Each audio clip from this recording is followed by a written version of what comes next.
menjadi bintang Tuhan dimanapun bersama, jadi terang kemuliaannya di setiap hari.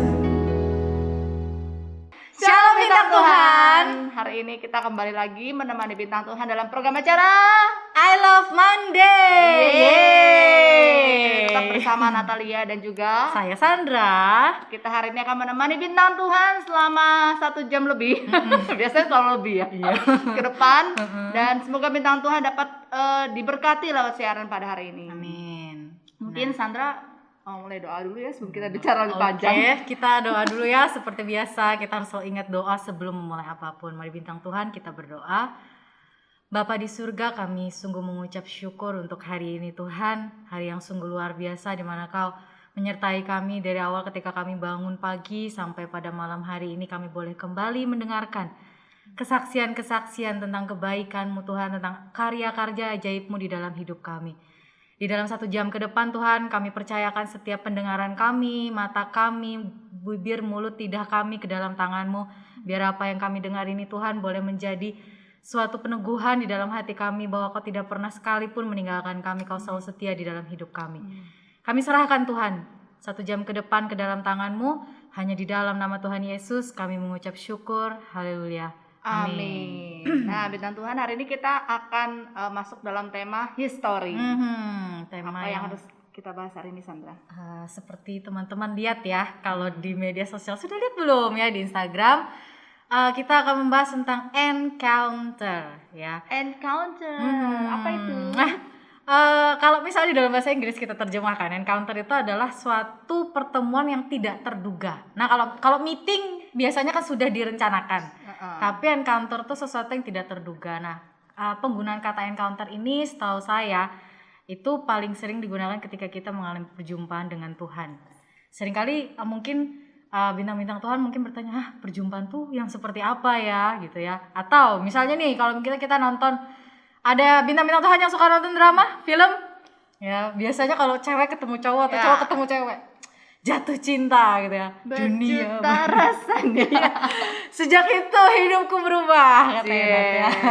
By the way, aku pernah cari tahu Nat, kalau nggak salah ada film namanya Encounter ya. Betul. Sudah itu pernah film yang nonton? bagus ya bintang Tuhan ya. Kita bagus banget. memberikan apa ya? Bahasanya jadi lupa ya. Pokoknya itu bagus gitu lah itu ya. Ada pesan, banyak pesan. Banyak pesan yang disampaikan dari film tersebut ya. Jadi kalau misalkan bintang Tuhan lihat dari awal itu aja sudah bagus ya. Mereka itu mengalami perjumpaan dengan Tuhan secara tidak sengaja, benar tadi ya. Secara tidak sengaja, dalam perjumpaan itu kita bisa mengambil banyak pelajaran bahwa ternyata Tuhan tuh sangat rindu untuk selalu berjumpa dengan anak-anaknya dengan berbagai macam cara.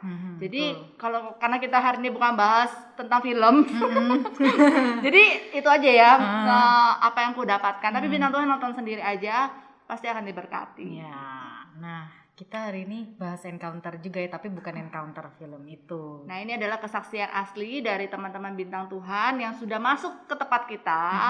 Jadi buat bintang Tuhan yang rindu juga mungkin bersaksi, bisa langsung mengontak ke Instagram Radio CMC FM, benar ya? Dan juga mungkin bisa langsung PM aja, nanti kita akan bacakan kesaksiannya dari bintang Tuhan. Kita menunggu sekali ya, terutama saya suka sekali mendengarkan kesaksian. Saya enggak. Belum sama tanya ya, soalnya. sama ya. Kita sama-sama suka sekali ya membaca kesaksian, pasti karena itu melihat perbuatan Tuhan tuh yang luar biasa di setiap orang karena berbeda-beda pasti. Iya, betul. Dan dari kesaksian itu biasanya kita juga belajar kalau Tuhan itu mengasihi setiap kita tuh dengan cara yang khusus, bukan berarti membedakan, tapi secara pribadi tuh pasti berbeda-beda, tetap indah, tetap itu kasih Tuhan. Nah, kita langsung saja. Sweet lagi tah?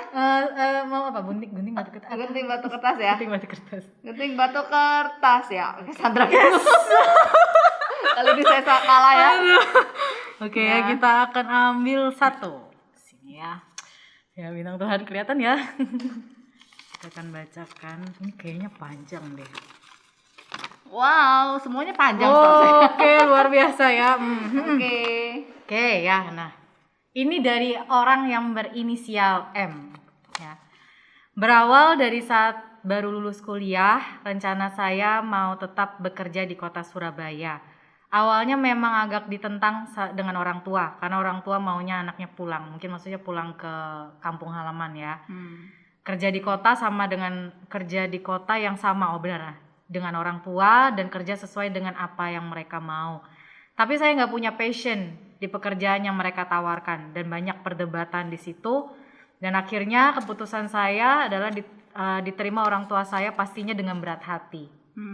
Kayak mungkin ya itu ya, pasti orang tua itu pasti punya harapan-harapan tertentu, makanya ketika ada yang berbeda dengan M ini ya Orang tuanya nggak setuju. mungkin akhirnya mau nggak mau akhirnya menerima dengan berat hati. Kemudian 1 bulan kemudian saya akhirnya diterima kerja di suatu perusahaan atau klinik yang memang menjadi tujuannya. Pasti dia senang ya, pasti dia senang sekali. Tapi ternyata setelah 1 minggu diterima di tempat itu, dia mendapat kabar kalau papanya masuk ke rumah sakit. Dan di 1 minggu itu di rumah sakit ternyata papanya terkena serangan stroke yang kedua. Dan anggota tubuhnya bagian kanan mati semua. Oke, berarti bagian kanan mati semua ya. Dan cukup shock ya. Inisial M ini, kakak kita berinisial M ini cukup shock, waktu itu kaget, dan papanya masih muda, waktu itu umurnya masih 52 tahun. Dan akhirnya karena hal inilah M memutuskan untuk pulang ke Kalimantan beberapa hari untuk menemani orang tua. Singkat cerita, saat bertemu di rumah sakit, dia sedih melihat papa yang terbaring di rumah sakit, tubuh bagian kanan ini tidak bisa digerakkan, pergerakannya juga terbatas. Bahkan untuk melakukan apa-apa itu butuh bantuan orang lain ya. Dan selama beberapa hari di rumah sakit, dia juga mendapat tekanan yang cukup besar. Orang tua kembali mempertanyakan peran saya sebagai anak, bagaimana seharusnya anak bisa berbakti kepada orang tua. Jadi mungkin yang belum saya ceritakan adalah kenapa saya memilih untuk bertahan di Surabaya dan tidak bisa kembali ke Kalimantan. Jawabannya kakak kita ini bintang Tuhan, karena dia punya hubungan yang tidak dekat dengan orang tua dan dia punya kepahitan dengan cara didikan orang tua. Nah, di situ dari kejadian papanya sakit, dia jadi semakin galau dan sakit hati. Mamanya juga menuntutnya sebagai anak harus tunduk dan berbakti dan bekerja sesuai dengan standar kesuksesan menurut orang tua. Tapi di sisi lain, dia merasa ketika dia pulang ke Kalimantan, dia jauh dari komunitas rohani yang menjadi pagar untuk hidupnya. Ditambah dengan karakteristik orang tua yang masih keras.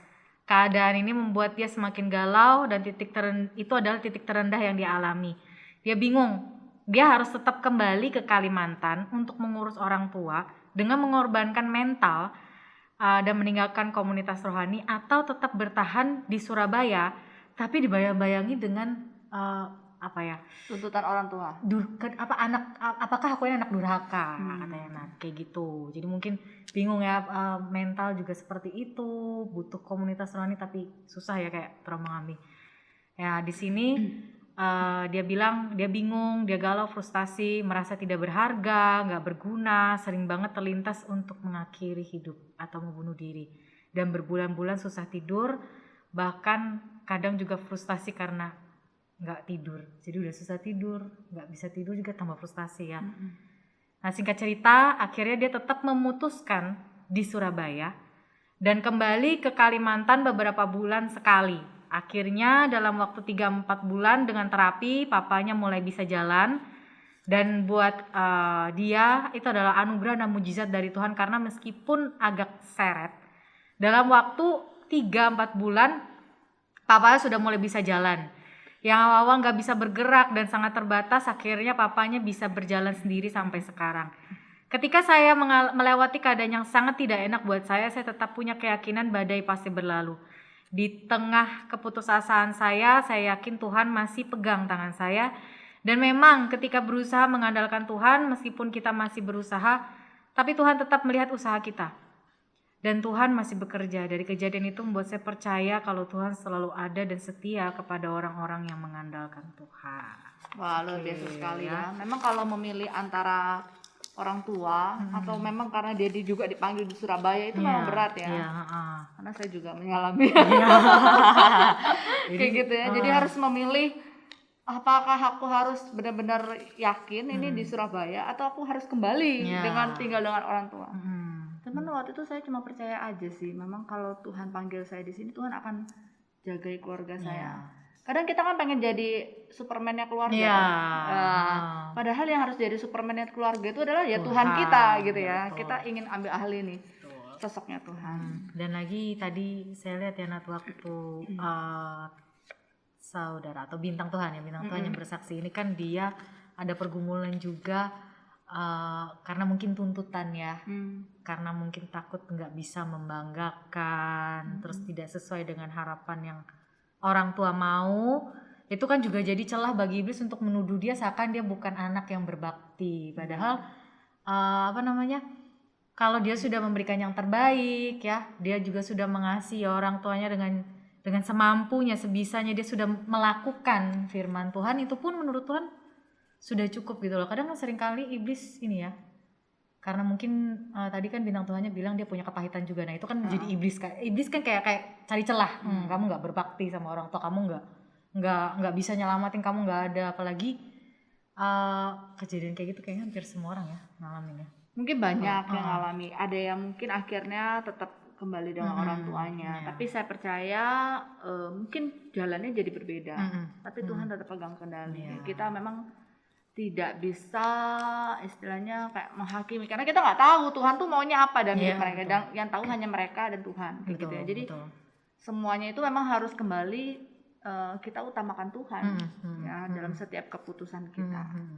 Oke gitu. Oke, kita next. Selanjutnya saya sudah ambil ya. Ini dengan bintang Tuhan yang inisialnya E, baby E. Jadi kemarinnya baby.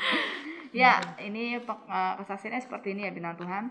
Dulu saya orang yang hanya ingin dan suka menyenangkan semua orang. Pikiran saya tentang kasih Tuhan hanya sebatas kalau saya diberi yang saya mau. Tuhan pasti sayang. Sampai suatu kali saya diizinkan Tuhan kehilangan orang tua yang paling saya kasihi. Di situ saya mulai marah sama Tuhan. Saya melakukan apa yang saya ingin lakukan dan kelihatan baik menurut saya dan bisa disenangi orang lain sekalipun harus berkompromi dengan dosa dan hal yang membuat saya terpuruk semakin dalam di dalam dosa itu, yaitu kenajisan dan marah sama Tuhan. Jadi dia dulu merasa kalau Tuhan tuh gak adil dengan hidupnya, yang dia selalu kayak hidupnya itu seperti sinetron katanya ya. Kehilangan orang tua, kehilangan pacar dan lain sebagainya. Wah ini sedih ya, kayak sinetron ya. Aduh, kalau sinetron Indonesia kan biasanya apa ya, habis tiri. Dramatisir ya, luar biasa ya. Nah ada masa ketika saya sadar semua yang saya lakukan itu dosa dan Tuhan benci itu. Tapi di sisi lain saya bertanya sama Tuhan, kenapa kalau Tuhan tahu saya bakal buat dosa ini, Tuhan tetap kasih saya hidup? Toh akhirnya saya berdosa juga. Nah akhirnya setelah saya berdosa ini kan juga aku akan mati juga gitu ya.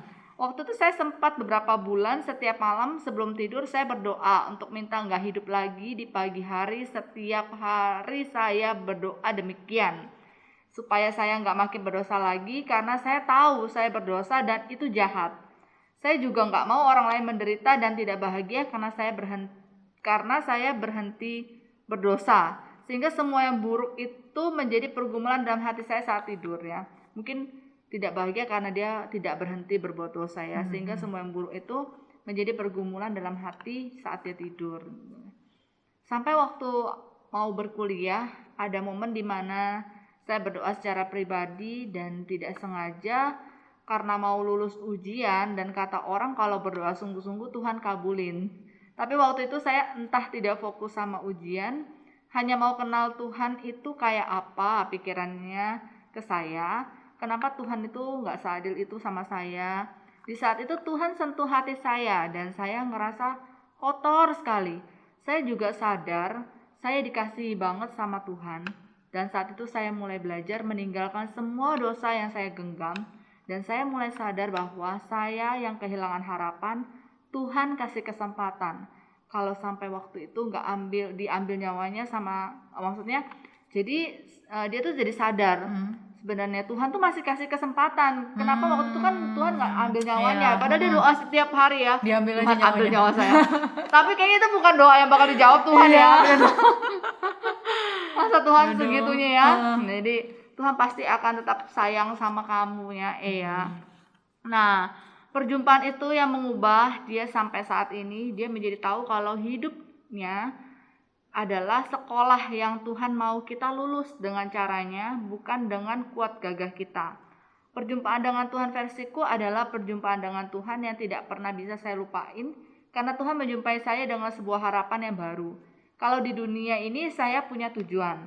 Kalau di dunia ini saya nggak diciptakan untuk mencari kasih dan dipuaskan kasih sesuai pikiran saya.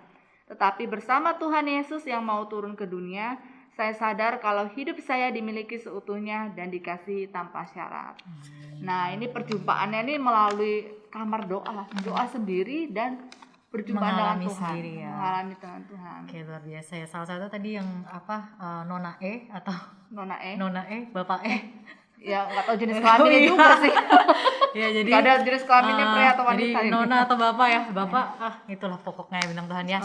Dari situ kita belajar kalau kita butuh pasti penerimaan ya, tapi penerimaan yang sejati itu pasti dari Tuhan ya. Kita merasa kita begitu dicintai, dikasihi, dan nggak bisa terlalu menggenggam ya. Tadi kan bintang Tuhan yang berinisial E ini bilang kehilangan semua.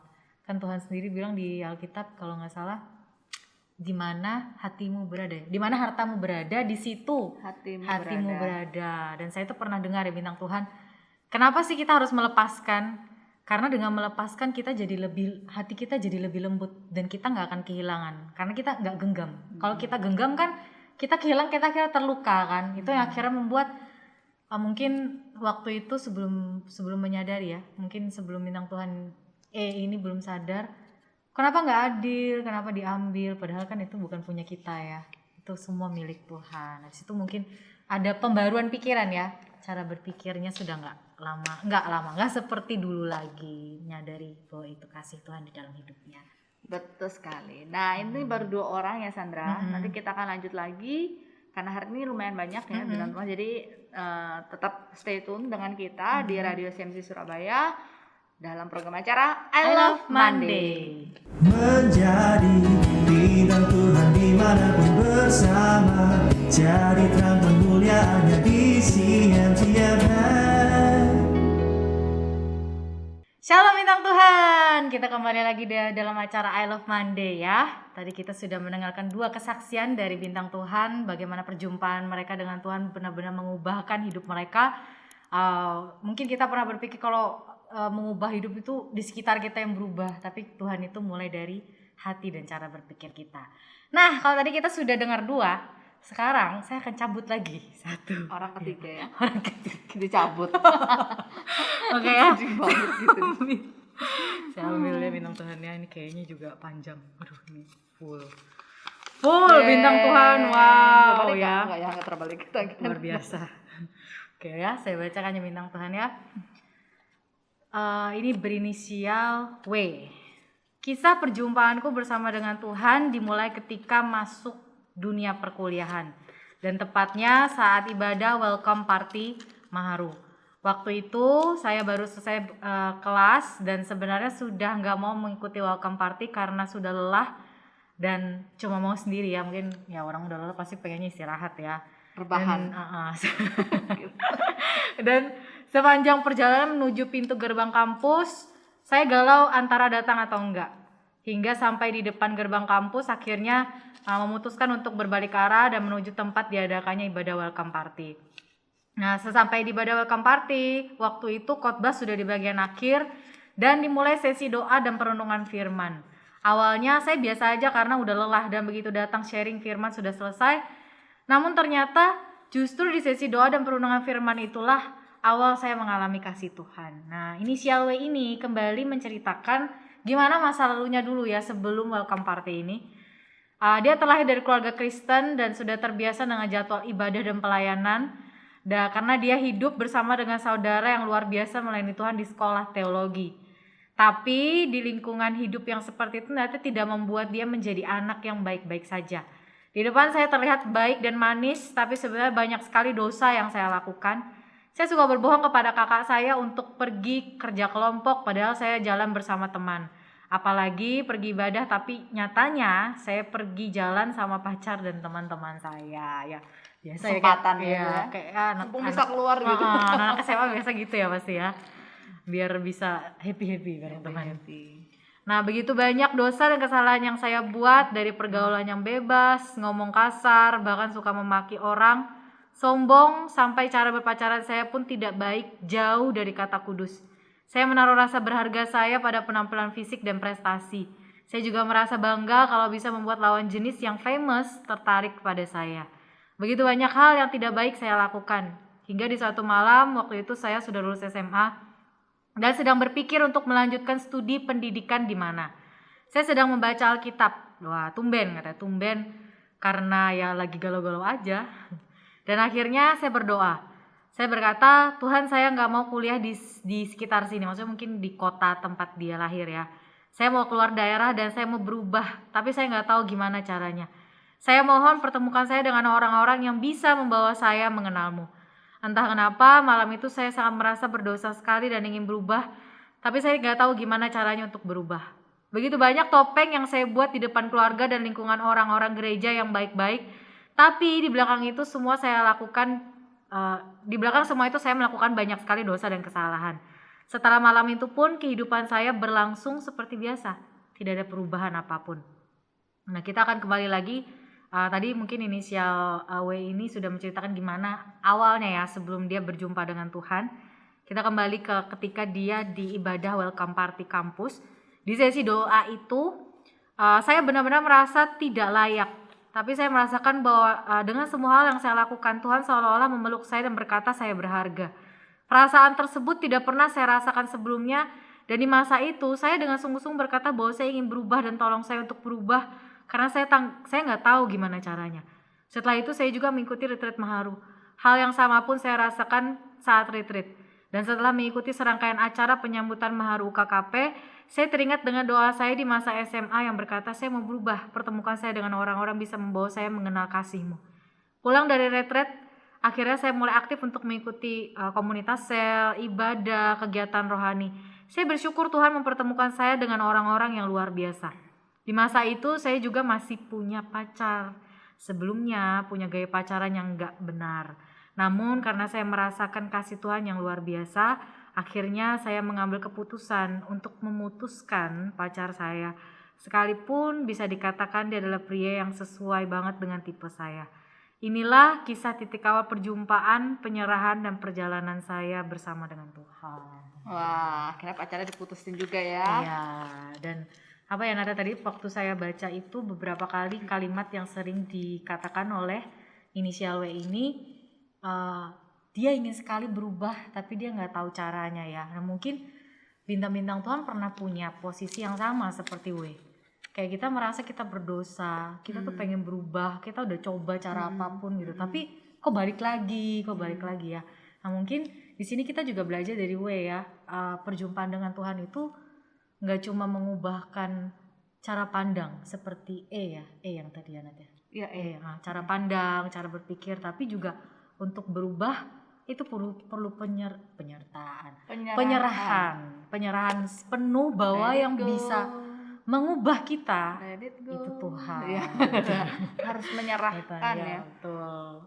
Ada rasa frustasi mungkin ya, Tuhan aku pengen berubah tapi aku nggak bisa. Dan W ini menyerahkan semua ke Tuhan, Tuhan mau ubah dia seperti apa. Biasa bentukan Tuhan tuh bagus loh bintang Tuhan. Benar sekali ya. Jadi juga selain penyerahan kita pun juga harus punya hubungan pribadi dengan Tuhan ya. Betul.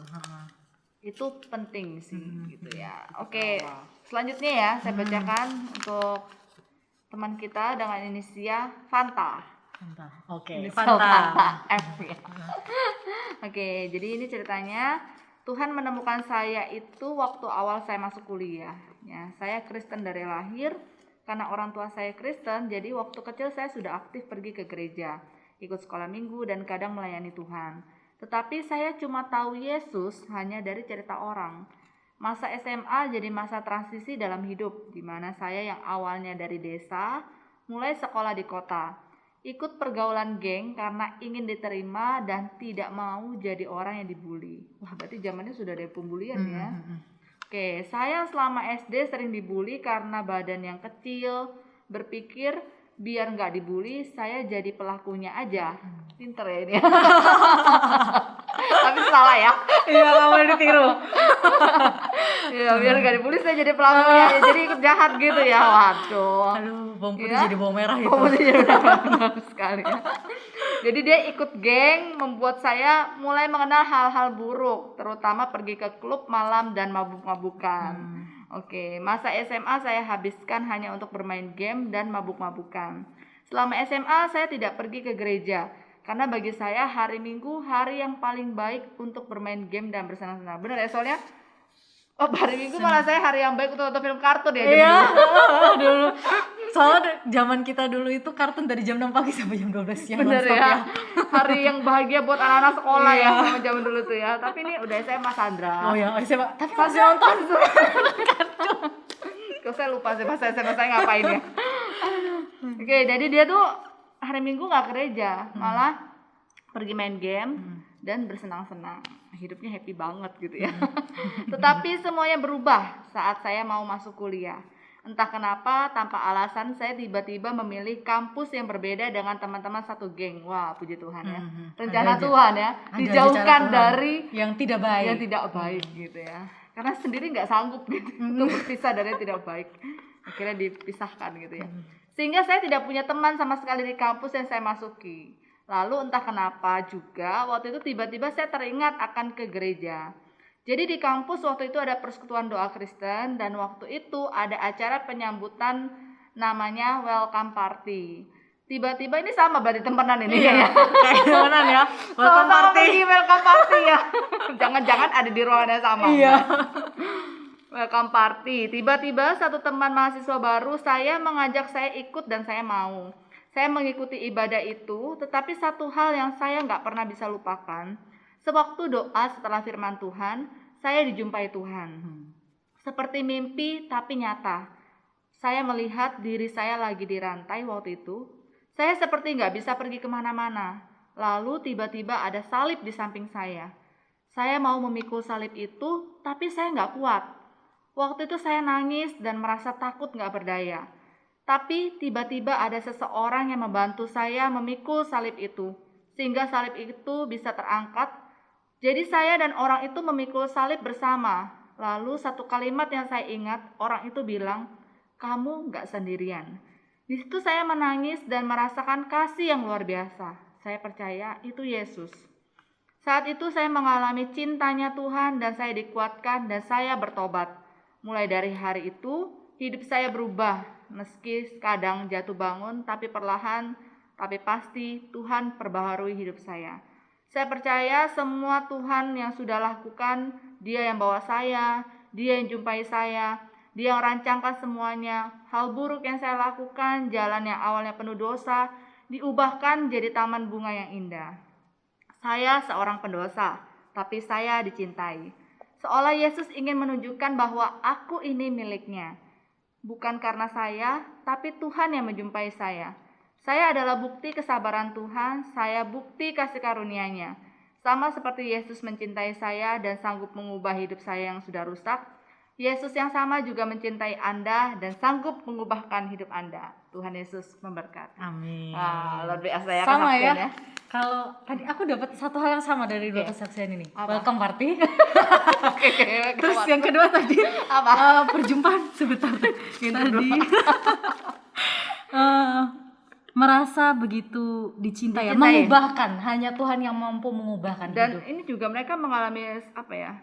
Benar-benar hidup yang berubah dari yang dulunya Salah. mungkin gitu salah ya. gitu ya, melakukan dosa nakal gitu ya. Akhirnya setelah mengalami perjumpaan dengan Tuhan, hidup mereka berubah. Iya. Kayak gitu. Jadi sebenarnya perjumpaan dengan Tuhan itu sangat penting ya. Hmm. Kalau dia kan bilang hanya tahu Tuhan dari Orang. apa kata orang.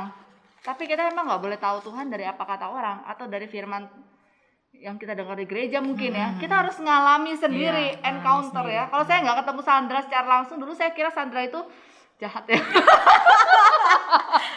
Aku dikira jahat bilang Tuhan. Bukan jahat ya, Judas. Iya itu Gak dia kalau diem tuh kayak Ngeri. gitu loh. Tapi setelah ketemu ternyata lagi nih tuh orangnya. Gitu. Kamu nggak kepikiran aku gitu. Cuma aku doang berarti ya. Nah itu karena saya belum mengenal, Iya. belum merasakan, baru tahu gitu ya. Oh, ini Sandra tuh orangnya seperti ini. Nggak pernah ngajak ngomong, nggak pernah kenal gitu. Tapi setelah kenal gitu ya, akhirnya oh saya tahu dia seperti ini. Seperti itu juga dengan Tuhan. Iya. Kita kalau dengar dari orang lain gitu ya, oh Yesus tuh seperti ini loh, Yesus seperti ini. Tapi kalau kita nggak ngalamin, kita sendiri nggak ngerasakan gitu. Iya. Gimana kita bisa tahu itu benar Iya, gitu betul. ya? Dan mungkin kayak kita lihat presiden ya. Iya. Jauh banget kita bilang Tuhan. Kita lihatannya, wah presiden iya. ini orang hebat. Ya, kita tahu orang Iya, kita hebat. tahu. Tapi Oh, kita presiden ini pemimpin gitu. Kita tahu. Tapi kita kan nggak nggak ada yang kenal. tahu misalkan presiden tuh lagi sedih tuh seperti apa. Mungkin presiden tuh lagi senang tuh seperti apa, Iya. kita nggak tahu. Ya begitu juga dengan Yesus ya. Kalau kita Betul. kenal, kita tahu Tuhan tuh senang kita yang seperti apa. Betul. Tuhan tuh sedih kalau kita seperti apa. Dan Saya pun harus bertobat. iya, sama. Dari dua cerita tadi ya bintang Tuhan ya. Kalau yang satu mungkin mengalami perjumpaan dengan Tuhan itu melalui ditemukan oleh komunitas rohani, ada perjalanan natural ya, sama seperti inisial E dan siapa ya tadi ya? Bintang Tuhan lupa inisialnya ya. Perubahan pikiran ya, dilalui secara natural gitu ya. Tapi yang dibacakan Natalia itu perjumpaannya itu mungkin secara supranatural ya, karena dia melihat salib dan ada Tuhan Yesus yang juga membantu dia untuk memikul salib itu juga. Jadi perjumpaan dengan Tuhan itu tiap orang pasti unik ya, nggak bisa kita samain. Oh, kalau teman kita perjumpaannya gini, aku juga harus seperti itu, nggak juga ya. Aku nggak ngalamin itu ya. Iya. Misalkan aku nggak mengalami bulu kuduku berdiri. Iya. Berdiri gitu, misalkan gitu. Sembiring. Siapa tahu itu kedinginan aja ya. Iya benar ya. Ya, gitu. Jadi emang ya perjumpaan Tuhan tuh mengubahkan hidup kita ya pasti ya. Sekali berjumpa hidup nggak akan sama lagi. Betul. Nah, Udah dua. udah 4 Sandra. Oh 4 ya? Oh 2 tambah 2 sama dengan 4. Oke, kita akan lanjutkan ke 2 orang lagi yang terakhir setelah jeda pesan berikut ini. Tetap bersama kami Radio CMC FM. I Love Monday. Jangan kemana-mana. Menjadi bintang Tuhan dimanapun bersama, jadi terang kemuliaannya di CMC-FM. Oke bintang Tuhan, masih dalam program acara I Love Monday. Tetap bersama Natalia dan juga Sandra. Sandra. Sandra ya. Ngubah-ngubah nama orang ya. Apa-apa. Orang Oke, tetap. saya agak iseng dikit ya. Jadi karena tadi Sandra yang mulai duluan, jadi sekarang Sandra dong. Oh, aku lagi Iya ya. ya. Ini yang sesi terakhir ini ya. Oke, sesi terakhir ya. Dari tadi Sandra dapat yang panjang. Mudah-mudahan kali ini yang panjang juga. Kayaknya ini nggak panjang deh. Wah iya ya. Yeay. Oke, inisial N. Ya. Bukan Natalia ya? Bukan. Tenang ya, dirahasiakan kok. Inisialnya juga nggak sesuai ya. Oke, saya akan bacakan ya bintang Tuhan. Aku mengalami perjumpaan dengan Tuhan waktu di kampus. Sebelum aku memutuskan ke Surabaya untuk kuliah, aku dulunya kurang suka dengan hal-hal yang rohani, sekalipun di lingkungan rumah orang tua selalu mengajarkan hal rohani yang didulukan dengan anak-anaknya. Tapi kalau dengan aku, rata-rata orang tua, apa yang orang tua katakan itu lewat aja. Dan intinya dulu aku anak yang terkenal nakal di rumah. Singkat cerita, setelah lulus SMA, aku mengikuti kakak yang duluan ke kampus di Surabaya di tahun 2013. Dan Ini sebenarnya ketahuan langsung angkatan ini ya, 2013 langsung merinci. iya. Siapakah dia? Mana tadi? Jadi hilang konsep. Oke. Ini loh 2013. Oh, 2013 ya. Iya benar-benar. Pilihan di Surabaya ada alasan lain karena pengen bebas dan jauh dari orang tua. Selama kuliah, aku sempat yang namanya mengalami berhenti studi sementara selama satu semester di semester 4. Dan dia meyakini ya, inisial ini meyakini bahwa BSS ini adalah rencana Tuhan juga. Dan itu semua dimulai dari awal semester, kebiasaan-kebiasaan buruk dari zaman SMA masih dibawa sampai di awal kuliah, seperti suka game. Ini sama nih, temenan mungkin ya. Iya temenan kayaknya. Kuliah bebas, masuk nggak ada masalah. Jadi semester awal banyak bolos buat main game ke warnet. Padahal di setiap semester nilaiku selalu jelek dan ada aja mata kuliah yang harus aku ulang karena tilang presensi atau nggak lulus karena nilai jelek. Cuman nggak sadar aja kalau rutinitas main gamenya ini berlanjut terus dan gak ada perubahan mulai dari semester 1 sampai puncaknya di semester 3 IPK jatuh dan orang tua tahu penyebabnya kalau IPK-nya jatuh ini karena game. Di situ inisial N ini dimarahi sampai mereka sudah nggak mau lagi mereka nggak tahu lagi harus kasih tahu gimana lagi, sehingga akhirnya mereka kasih N ini 2 pilihan. Yang pertama berhenti kuliah, atau yang kedua lanjut kuliah tapi BSS dulu untuk 1 semester, dan akhirnya dititipkan untuk bekerja dulu di toko bangunan selama 1 semester sampai menunggu masuk lagi dengan catatan dia bisa berubah. Nah, selama 3 semester itu aku juga selalu diajak untuk datang ke persekutuan doa di salah satu komunitas rohani di kampus oleh kakak rohaninya. Meskipun aku datang hanya sesekali saja, tapi mereka selalu mengingatkan buat datang. Cuma waktu itu hatinya belum terketuk ya, karena belum momennya untuk berubah. Jadi sering sih iyain janji tapi nggak datang karena banyak alasan, padahal main game di warnet. Kebiasaan itu. Berarti walaupun sudah bekerja gitu ya, dititipin gitu untuk merenung, Iya. tetap main game ya. Suka ya. Saya dulu juga begitu ya. Oke, gamer Balik ya, lagi. gitu ya. Iya, gamer ya. Balik lagi ke pilihan akhir yang setelah dia memilih untuk BSS dulu dan nanti kemudian lanjut kuliah. Selama aku bekerja menjadi tukang, aku merasa berada di titik terendah dan banyak hal yang aku alami kadang bikin hatinya sedih. Apa yang dulu aku lakukan dengan fasilitas orang tua waktu itu terbatas, nggak bisa lagi. Dan di momen itu Tuhan lagi proses aku menjadi pribadi yang baru, harus merendahkan diri. Dan singkat cerita, setelah beberapa bulan bekerja, ada momen menjadi titik balik aku dan Tuhan, di mana aku akhirnya menyerah dan aku mulai berdamai dengan keadaan diri sendiri. Di saat itu aku mulai diubahkan, dipulihkan dari keadaan yang putus asa, mau menyerah, tapi Tuhan angkat lagi, Tuhan kasih harapan lagi. Itu yang jadi kekuatan untuk aku menyelesaikan kuliah dan tetap melayani sampai sekarang. Wah, syukur ya. Jadi masih main game nggak ya? Kayaknya enggak ya, harusnya ya. Saya soalnya kalau main game selalu kalah ya. Jadi game itu bukan menjadi penghambat bagi saya. Oh, nah saya mungkin agak sedikit Merasakan juga pernah. memahami ya, enggak. Cuman kalau dulu ya bintang Tuhan ya, saya tuh pernah main game itu dari umur 3 tahun sampai ngalami yang sampai nilai jelek itu SD. Ketahuan sama orang tua. Dan waktu itu bapaknya marah ya, luar biasa marah, yang ngeri banget waktu itu. Papa tuh orangnya jarang marah, hampir nggak pernah marah. Aku hampir nggak pernah ada papa tuh marah. Tapi waktu itu pertama kali matanya tuh merah, dia nggak banyak ngomong. Konsol game saya diambil dan dibanting di hadapan saya, guys. Tapi itu tidak membuat saya jera, teman-teman ya. Belum mengalami perjumpaan. Karena ada, kalau main game tuh ada efek kayak ini ya, kecanduan. Kecanduan, Iya. ketagihan. Karena bikin kita senang. Waktu main game tuh kan kayak ada tantangannya, ada tipe-tipe game tertentu tuh yang kayak kasih tantangan, terus kita selesaikan misi-misi, itu kan menyenangkan ya. Benar. Tapi sebenarnya itu nggak membangun. Boleh sih main game, tapi kalau sampai hampir waktu kita satu hari 24 jam itu. Dulu saya pernah main dari jam 6 sore sampai jam 10 malam, nggak akan berhenti kalau nggak disuruh, nggak akan tidur kalau nggak disuruh. Bahkan setelah semua orang tidur, saya keluar saya tunggu semua orang tidur. Terus ngendap-ngendap gitu, Iya. kayak pencuri ya. Iya. Terus main sampai jam 4 pagi. Saya tahu jam 4 pagi itu sudah ada yang mau keluar, saya balikin lagi. Saya pernah tidur sampai jam 6, saya lanjut lagi main setelah itu ya. Papanya Sandra dengar gak?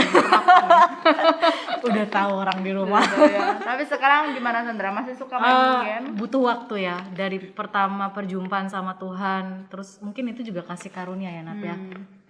Dari pertama perjumpaan 2020 tuh benar-benar baru bebas. Jadi kayak nggak ada kayak keinginan terus main tuh udah nggak ada. Sama walaupun adik saya nawarin ya, ini udah update loh gini, saya coba waktu itu, tapi kayak kita kan kadang kalau lapar, aduh pengen makan ini gitu ya, ada keinginan itu, kayak kita tuh berasa kayak udah kenyang gitu loh. Udah biasa aja gitu ya. Kayak enggak deh, nggak main gitu loh, padahal game udah di depan. Jadi saya percaya pun kalau Tuhan proses, bintang Tuhan yang bersaksi, kalau dia sudah nggak main game lagi ataupun dia main game tapi sudah nggak sampai seperti dulu, menghabiskan waktunya untuk ya, game gitu ya. itu pasti karya Tuhan juga di dalam hidup dia. Makanya dia sampai Enggak. Juga aku rasa orang tuanya itu mengambil tindakan yang baik ya, mendewasakannya. Iya, betul. Karena memang dunia kerja itu bisa membuat kita lebih dewasa nggak sih Sandra? Mungkin kalau anak-anak yang masih kuliah belum mengerti tentang pekerjaan, mereka nggak akan tahu susahnya Iya. cari uang, Iya. susahnya kehidupan gitu Iya. ya. Tapi setelah mengalami pekerjaan, mereka Lebih secara tidak ngerti. langsung makin dewasa. Makin Gitu. kedewasaan di sana. Oke, kita akan Selanjutnya. bacakan yang terakhir. Ya. Panjang. Akhirnya saya dapat yang panjangnya. Ini dari teman kita inisialnya T, ya. T, Baby oke. T. Baby T. Oke. Aku bukan terlahir dari keluarga Kristen, tapi sejak kecil sudah pergi ke sekolah minggu dan sudah melayani sejak kecil. Keluargaku pun bukan keluarga yang baik-baik. Papa suka berjudi, berkali-kali uangnya habis dan cuek dengan kondisi rumah. Sedangkan mamaku pekerja keras dan selalu berjuang untuk bisa memenuhi kebutuhan kami. Suatu ketika waktu aku kelas 6 SD di malam hari, aku terbangun karena mendengar mamaku teriak-teriak dan menangis. Saat aku turun, aku melihat papaku tergeletak dengan muka pucat dan mulut mengeluarkan busa. Papa ternyata berusaha bunuh diri dengan minum obat nyamuk dan ditemukan mamaku. Saat itu sungguh mengejutkan bagiku. Mamaku dibantu tetangga rumah untuk membawa papa ke rumah sakit. Sedangkan aku di rumah menjaga kedua adikku yang masih kecil. Di malam itu, aku tidak bisa tidur. Pertama kalinya di dalam hidupku aku berdoa sama Tuhan, memohon Tuhan menolong papa. Saat itu walaupun aku sudah sekolah minggu sejak kecil, namun aku tidak pernah berdoa atau baca Alkitab. Aku memohon Tuhan menolong papa dan berjanji akan menjadi anak baik dan rajin berdoa. Ternyata bukan hanya aku yang berdoa. Nah, jadi bukan hanya dia berdoa nih ya. Ternyata mama yang di rumah sakit pun berdoa untuk papa. Saat itu mama berdoa untuk Tuhan menyelamatkan papa, dan kalau papa selamat, maka mama mau pergi ke gereja dan ikut Tuhan. Ajaibnya papa selamat. Dan ketika mendengar kata dokter, sepertinya papaku itu setelah minum Baygon atau sebelumnya itu menyebutkan merek dia. Gak apa-apa ya bintang Tuhan. Setelah minum obat nyamuk atau sebelumnya itu minum kopi ya. Jadi papanya ini kayaknya takut mungkin ya. Dan kopi itu yang menyelamatkan gitu ya. Jadi kopi itu sendiri bisa jadi obat. Jadi papanya mungkin takut ya setelah minum obat nyamuk, akhirnya dia minum kopi. Nah, justru karena kopinya itulah akhirnya yang menolong gitu. Jadi nggak segera bercampur baygonnya. Obat nyamuknya. Promosi jadi. Oke, selanjutnya saat ditanya papa menjawab saat itu kayaknya takut ya, jantung berdetak, jadi kepikiran untuk minum kopi saja supaya nggak takut gitu ya, sambil rebahan gitu ya. Saya percaya Tuhan bekerja dan Tuhan menolong papa saya lewat perasaan takut tersebut. Mama benar-benar memenuhi janjinya untuk mengikut Tuhan dan papa juga begitu. Namun tahukah kalian, saya lupa dengan janji saya sama Tuhan dan tetap hidup seperti biasa. Sampai saya memutuskan kuliah di Surabaya. Saat di Surabaya saya merasa kesepian dan kosong. Saya juga tidak punya komunitas seperti di kota asal saya. Sehingga saya memutuskan untuk berpacaran dengan pria yang tidak baik. Disitulah kejatuhan saya. Saya tidak menjaga kekudusan, pergaulan bebas, dan sering terluka dengan pria tersebut. Sampai saya merasa tidak tahan dengan kondisi saya, akhirnya saya terdorong mencari gereja. Waktu itu saya diajak ke gereja oleh teman saya. Disitulah saya teringat dengan gereja saya di kota asal. Teringat bagaimana saya di masa lalu, saya jadi terharu dan menangis saat lagu pujian. Dan saya berkata, Tuhan, saya mau di gereja ini. Namun perjumpaan dengan Tuhan yang benar-benar membawa saya berbalik adalah saat pendeta membawakan firman tentang kekudusan. Saat itu hati saya begitu hancur dan saya merasa nggak layak. Namun saat doa firman, saya merasakan Tuhan memeluk saya dan mengatakan bahwa Dia mengasihi saya. Perjumpaan itu membuat saya membuat keputusan untuk terbuka dengan pembimbing saya dan memutuskan pasangan saya walaupun saat itu benar-benar sakit hati saya karena harus putus. BTW kami beda keyakinan. Nah, gitu ya. Namun Tuhan belum selesai. Suatu saat saya mendapatkan lagi pemulihan dari Tuhan waktu mengikuti retret. Di situ Tuhan mau menyentuh hati saya karena katanya hatiku terluka. Namun aku bersikeras sama Tuhan dan berkata, tidak, aku sudah sembuh. Tapi Tuhan tahu apa yang ada dalam hati saya. Saya masih terluka dengan pria karena papa saya tidak menjadi teladan di rumah dan pria-pria lainnya. Wah, banyak pria dalam hidupnya. Di sana Tuhan sentuh hati saya dan saya merasa sangat lega dan bebas. Yang saya tahu, perjumpaan dengan Tuhan tidak hanya satu kali seumur hidup, namun sering dan berkali-kali. Tuhan bisa berjumpa dengan saya lewat saudara rohani, pembimbing, ketika saya melihat alam, ketika saya mendengar lagu, menonton film, bekerja, dan lainnya. Saya sangat bersyukur Tuhan selalu mau berjumpa dengan saya dan mau menerima saya. God bless you. Wah, manis sekali ya. Luar biasa ya ini ya. Cerita yang panjang gitu ya, luar biasa. Nah, bintang Tuhan, waktu tadi dengar tentang kesaksian itu, saya tuh tiba-tiba teringat ya, sering gak sih kita itu ketika entah waktu dari zaman kita sekolah, SMP kan sekolah ya, kuliah, kerja, kita kadang lihat keluarga orang tuh kayaknya baik-baik aja di luar ya, kayaknya sempurna. Terus kita mulai bandingin sama keluarga kita, ih kenapa papaku gini, kenapa mamaku gitu ya. Tapi dalam perjalanan sekaligus ya, waktu tadi saya dengar tentang kesaksian dari inisial T ini, saya diingatkan ada beberapa orang yang dulu tuh pernah cerita ya ke saya gimana keluarga mereka. Akhirnya tuh membuat saya kayak, oh ternyata kadang kita itu, mata kita itu bisa menipu kita gitu loh. Kita kayak merasa bahwa keluarga kita tuh paling gak bagus sedunia ya. gitu ya. Padahal setiap keluarga tuh pasti ada kurangnya. Setiap keluarga tuh pasti ada kayak cekcoknya, ada sisi-sisi yang kita nggak tahu ternyata keluarga itu tuh juga bergumul. Gitu. Benar ya, walaupun kadang apalagi biasa sekarang ini kan terlihat indah atau harmonis dalam Instagram. Iya, semuanya terlihat foto-foto ya. Bagus. Kita melihat tuh rumput tetangga begitu indah gitu ya, hijau. Hijau enak ya kalau tiduran di situ. Terus rumput kita kenapa begini gitu ya. Padahal ya belum tentu gitu ya. Gitu. Karena setiap keluarga pasti ada permasalahannya sendiri, ada yang pergumulan mereka sendiri. Kadang pun saya begitu loh. Saya kadang iri dengan papa orang lain. Kenapa papa saya seperti ini gitu ya. Saya iri gitu. Tapi saya belajar, maksudnya Tuhan tuh ngirim papa saya seperti ini ya karena Tuhan punya rencana juga. Ya, mungkin itu papa yang cocok buat saya gitu ya.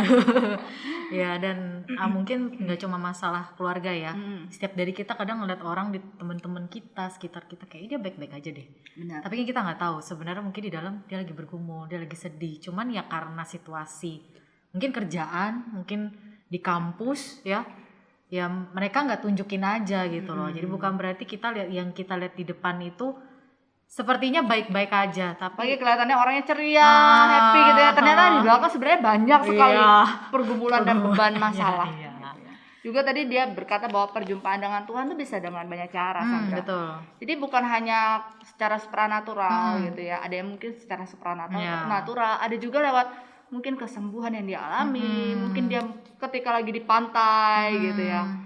Ketika lagi naik motor mengalami perjumpaan Tuhan. Ketika mungkin lagi tidur mungkin kayak mimpi berjumpa dengan Tuhan. Ya Tuhan bisa pakai segala cara. Bahkan ketika saya mungkin berjumpa dengan Sandra, saya bisa melihat Tuhan dalam hidupnya. Itu pun bisa perjumpaan dengan Tuhan. Seperti saya melihat gitu. Natalia juga ya. Termasuk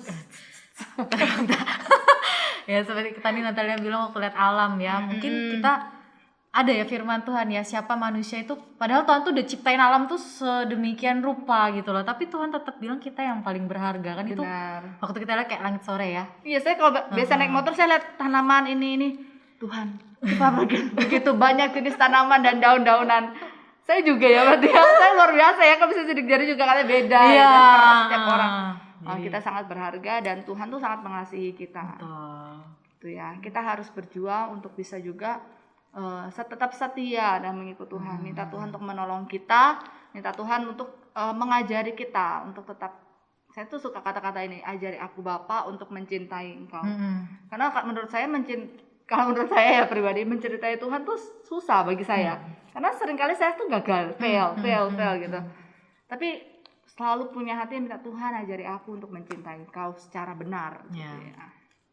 Seperti itu, Sandra. Iya, sering ya mungkin ya, kita mungkin mencintai itu perasaan aja. Wah, aku mencintaimu. Tapi kan mencintai Tuhan tuh dengan kita bukti perbuatannya itu melakukan kebenaran. Misal kita mengasihi saudara kita, mengasihi orang yang mungkin paling sulit mungkin ya, sudah kita dianiaya, kita disakiti. Saya ya. pak gitu ya. Sakit. Sampai berdarah-darah gitu. Tetap kasih dia. Seperti Tuhan juga ya, sudah disalib gitu ya, disiksa, tapi Tuhan tetap mengasihi ya. Ya, bahkan Tuhan mendoakan ampuni mereka karena mereka tidak tahu apa yang mereka perbuat. lakukan. Ya, oke. Seperti itu bintang Tuhan tentang encounter dari setiap orang ketika mereka mengalami perjumpaan dengan Tuhan. Setiap orang mengalami perjumpaan dengan Tuhan dengan spesial, dengan cara Tuhan yang berbeda. Gitu. Jadi bintang Tuhan mungkin bisa mendengar kesaksian ini, tapi kami berharap bintang Tuhan juga bisa berjumpa dengan Tuhan secara pribadi, secara spesial. Mintalah sebagai anak Tuhan, aku ingin berjumpa dengan Engkau setiap hari. Buat aku sadar kasih-Mu, buat aku sadar perlindungan-Mu, penyertaan-Mu. Karena kita manusia suka lupa. Benar. Suka lupa minta Tuhan, aku pengen alami kebaikan-Mu. Tuhan, aku pengen berjumpa kembali dengan Engkau. Karena berjumpa dengan Tuhan tuh enggak momen ini aja. Benar. Terus besok enggak gitu cara Tuhan. Perjumpaan itu terjadi setiap hari sehingga ada hubungan yang dibangun. Betul. Gitu ya. Ya. Seperti kita juga berjumpa dengan bintang Tuhan walaupun Ya. seminggu sekali gitu ya. Tapi kita tetap mengasihi bintang Tuhan dimanapun bintang Tuhan berada. Oke, aku manis banget ya. Nggak apa-apa, manisnya tepat ya. Oke, kalau gitu bintang Tuhan kita sudah selesai membacakan semua kesaksian dari bintang Tuhan. Kita akan tutup dulu acara kita pada hari ini. Kita akan tutup dalam doa ya. Mari kita sama-sama berdoa. Kami mengucap syukur Tuhan untuk setiap berkat-Mu, untuk setiap kesaksian yang sudah kami bacakan Tuhan. Kami percaya bahwa Engkau Tuhan yang selalu rindu berjumpa dengan setiap kami. Biarlah kami Tuhan boleh menjaga hati kami, menjaga hubungan kami dengan Engkau Tuhan. Selalu punya hati yang rindu Tuhan untuk berjumpa dengan Engkau. Biarlah kami boleh melihat setiap perbuatan tangan-Mu dalam hidup kami juga Tuhan dengan baik Tuhan. Dan kami boleh percaya seutuhnya kepada Engkau bahwa Tuhan Engkau yang mempunyai masa depan yang indah buat setiap kami. Pimpin setiap kami Tuhan, bintang Tuhan dimanapun mereka berada. Engkau yang berkati mereka, Engkau yang jagai mereka Tuhan. Dan biarlah mereka boleh berjumpa dengan Engkau hari demi hari. Setiap hari mereka boleh melihat perbuatan tangan-Mu. Mereka boleh merasakan kasih-Mu Tuhan di dalam hidup mereka. Terima kasih Tuhan Yesus, Kau berkati siaran hari ini. Semuanya boleh menjadi berkat buat bintang Tuhan dan juga setiap orang yang mendengarkan dimanapun Tuhan mereka berada. Kami berdoa untuk radio CMC Tuhan hari demi hari. Engkau boleh pimpin, Engkau boleh sertai, Engkau berikan hikmat buat setiap kami Tuhan, orang-orang yang ada di dalamnya, agar kami pun dapat menyuarakan Tuhan keselamatan lewat setiap media yang Kau siapkan ini. Terima kasih Tuhan Yesus, kami mengucap syukur atas berkat kebaikan-Mu dalam hidup kami. Hanya di dalam nama-Mu Tuhan Yesus Kristus kami berdoa. Haleluya. Amin. Terima kasih ya buat bintang Tuhan yang sudah menemani kita selama 1 jaman mungkin. Ya, tetaplah menjadi bintang Tuhan yang selalu bersinar Dimanapun kita berada. Keep calm and I love Monday. Sampai jumpa di Senin depan. God bless. Menjadi bintang Tuhan dimanapun bersama, jadi terang